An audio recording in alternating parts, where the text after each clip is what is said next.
میں سب سے عظمت حرمت والا مہینہ ذی الحج ہے، اور ذی الحج کے عشروں میں سے فضیلت والا عشرہ اس ماہ کا اول عشرہ اور عشرہ مبارک کے 10 دنوں میں سب سے بابرکت حرمت والا دن عرفہ یعنی 9 ذی الحج ہے۔ اسلامی سال کا آخری مہینہ ماہ ذی الحج میں عرفہ کے دن کو خاص اہمیت حاصل ہے۔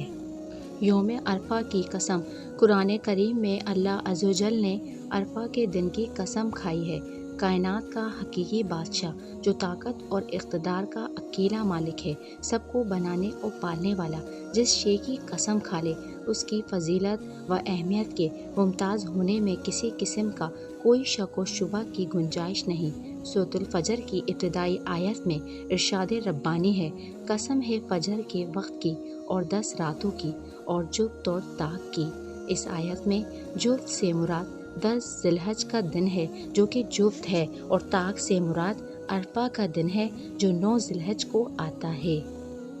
یوم عرفہ حرمت والا دن، عرفہ کا دن حرمت والا محترم دن ہے۔ حضرت ابو امامہ رضی اللہ تعالیٰ عنہ فرماتے ہیں، نبی کریم صلی اللہ علیہ وسلم نے عرفہ کے دن حجۃ الوداع کے موقع پر جب صحابہ کرام رضی اللہ تعالیٰ عنہ سے دریافت کیا یہ کون سا دن ہے، صحابہ کرام رضی اللہ تعالیٰ عنہ نے جواب دیا یہ عرفہ کا محترم حرمت والا دن ہے۔ آپ صلی اللہ علیہ وسلم نے پھر دریافت کیا یہ کون سا مہینہ ہے، صحابہ کرام رضی اللہ تعالیٰ عنہ نے جواب دیا حرمت والا محترم مہینہ ذی الحج ہے۔ آپ صلی اللہ علیہ وسلم نے پھر دریافت کیا یہ کون سا شہر ہے، صحابہ کرام رضی اللہ تعالیٰ عنہ نے فرمایا حرمت والا محترم شہر مکہ مکرمہ ہے۔ آپ صلی اللہ علیہ وسلم نے ارشاد فرمایا بے شک تمہارے مال اور تمہاری عزتیں اور تمہاری جانیں ایک دوسرے پر اسی طرح محترم ہیں جیسے تمہارا دن، تمہارا یہ مہینہ اور تمہارا یہ شہر محترم ہے۔ دین اسلام کی تکمیل کا دن،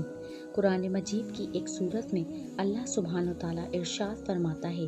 آج میں نے تمہارے لیے تمہارے دین کو کامل کر دیا اور تم پر اپنا انعام بھرپور کر دیا اور تمہارے لیے اسلام کے دین ہونے پر رضامند ہو گیا۔ حضرت عمر رضی اللہ تعالیٰ عنہ فرماتے ہیں، مجھے اس دن اور جگہ کا بھی علم ہے جب یہ آیت نبی کریم صلی اللہ علیہ وسلم پر نازل ہوئی۔ وہ جمعے کا دن تھا اور نبی کریم صلی اللہ علیہ وسلم عرفہ میں تھے۔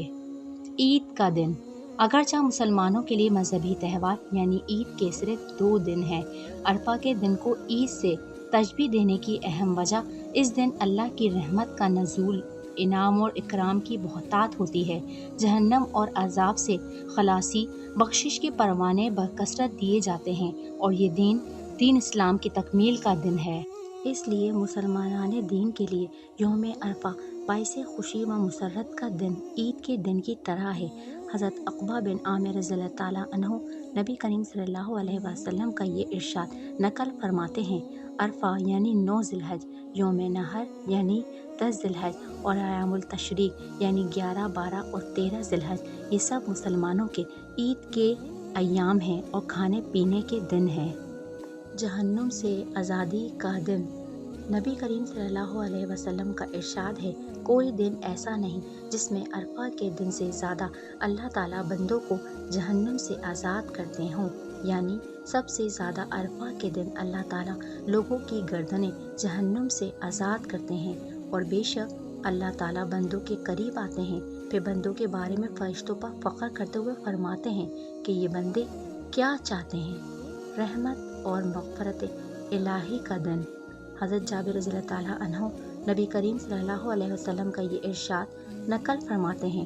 عرفہ کے دن اللہ تعالیٰ آسمان دنیا پر نزول فرماتا ہے، یعنی رحمت کے ساتھ قریب ہوتا ہے، اور پھر فرشتوں کے سامنے بندوں پر فخر کرتا ہے اور فرماتا ہے، یہ میرے بندوں کی طرف تو دیکھو، یہ میرے پاس پراگندہ بال، گرد آلود اور لبیک و ذکر کے ساتھ آوازیں بلند کرتے ہوئے دور دور سے آئے ہیں، میں تمہیں اس بات پر گواہ بناتا ہوں کہ میں نے انہیں بخش دیا۔ یہ سن کر فرشتے کہتے ہیں کہ پروردگار، ان میں فلاں شخص وہ بھی ہے جس کی طرف گناہ کی نسبت کی جاتی ہے، اور فلاں شخص اور فلاں عورت بھی جو گناہ گار ہیں۔ حضرت صلی اللہ علیہ وسلم نے فرمایا، اللہ فرماتا ہے کہ میں نے انہیں بھی بخش دیا۔ شیطان کے ذلیل اور خوار ہونے کا دن۔ حضرت طلحہ بن عبداللہ رضی اللہ تعالیٰ عنہ نبی کریم صلی اللہ علیہ وسلم کا یہ ارشاد بیان فرماتے ہیں، عرفہ کے دن کے مقابلے میں کوئی دن ایسا نہیں جس میں شیطان اتنا زیادہ ذلیل، دھتکارا ہوا، حقیر اور غصے سے بھرا ہوا نظر آئے، کیونکہ وہ عرفہ کے دن اللہ تعالیٰ کی رحمت کے نزول اور بڑے بڑے گناہوں کی معافی دیکھتا ہے۔ ہاں، صرف غزوہ بدر کے دن نظر آیا تھا، اس لیے کہ اس نے حضرت جبرائیل علیہ السلام کو دیکھا تھا کہ وہ ملائکہ کو کفار کے مقابلے میں تقسیم کر رہے تھے۔ یوم عرفہ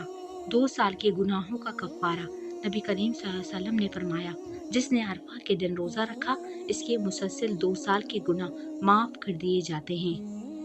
اب ہم پر یہ ذمہ داری عائد ہوتی ہے کہ اس دن کے انگنت فضائل سے بھرپور استفادہ حاصل کرنے کی پوری لگن سے تگدو کریں، تاکہ اپنے مالک کے نوازے جانے والے انعامات و اکرام کی برسات کی کچھ چھینٹیں ہم پر بھی پڑ جائیں۔ اللہ ہم سب سے راضی ہو۔